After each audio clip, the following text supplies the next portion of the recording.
Today is probably the saddest day of our lives.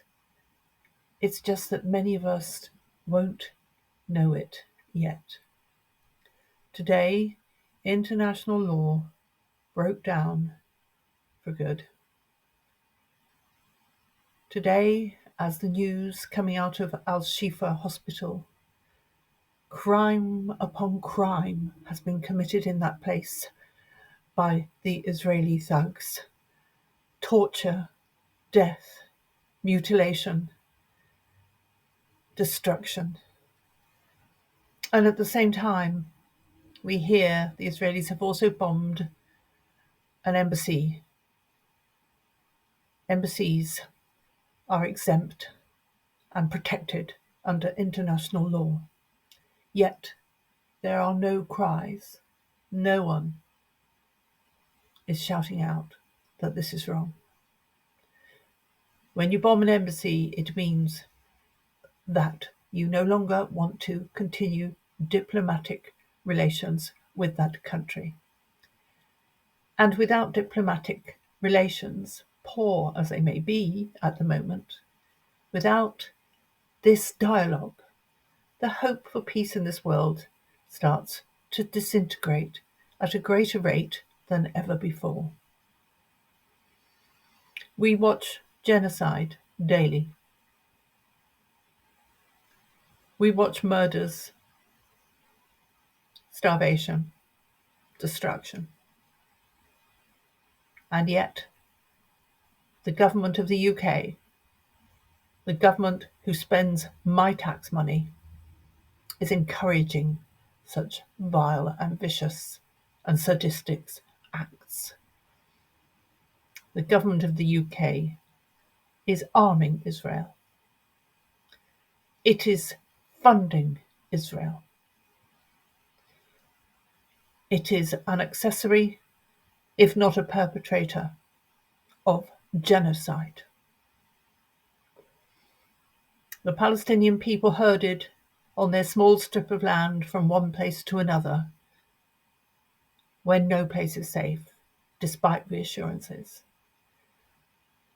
These people deserve our support and our trust.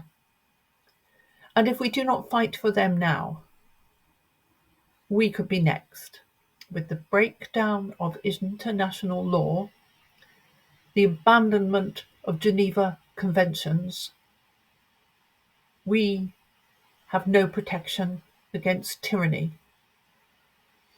As climate change rules our future lives, protection against tyranny will be in very short supply. We have to work together to stop what's happening in Gaza, to bring the perpetrators to the kind of justice which will be an example to the world. We have a lot to do in a very short time, and if we do not do it, we don't know who will be next.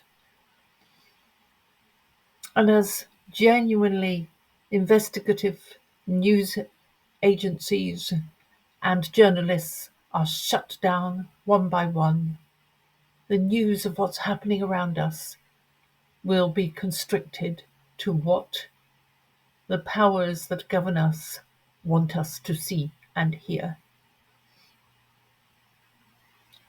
Now, some of you may be thinking I've gone way too far on this, but you won't be thinking that in a few years' time if we do not take action to help the Palestinians. We have a lot in front of us. We do have an election coming, both in the UK and the USA, two perpetrators of war and genocide.